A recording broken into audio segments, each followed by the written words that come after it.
A bold step towards a greener future has been taken in Tanzania, and it's a game-changer for the country's educational institutions. The Rural Energy Agency, REA, has embarked on an ambitious mission to bring clean cooking energy to 52 secondary schools and a VETA college, a move that will revolutionize how these institutions operate and impact the lives of thousands. Led by REA's Director General, Engineer Hassan Saidi, this initiative is the first phase of a larger strategy to equip institutions serving over 100 people with sustainable energy solutions.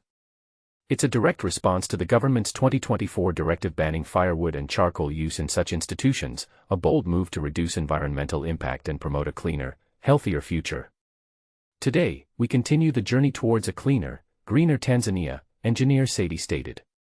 This project is a crucial step in implementing the clean cooking energy strategy, a vision set forth by our President, Engineer Dr. Samia Suluhu Hassan, in May 2024. The project aims to install clean cooking systems in these educational institutions, a move that will benefit not just the environment but also the health and well-being of students and staff.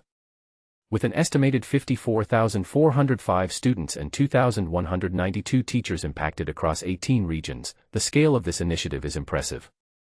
But here's where it gets controversial: the cost of this project is estimated at a whopping 5.8 billion Tanzanian shillings.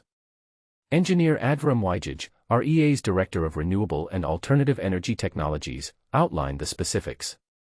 The systems will include LPG systems, LPG-powered and clean fuel cooking pots, and the procurement of alternative charcoal.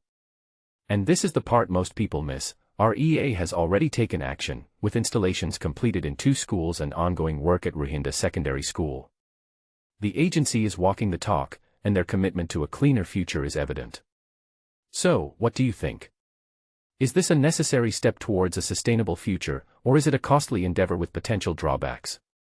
We'd love to hear your thoughts in the comments below.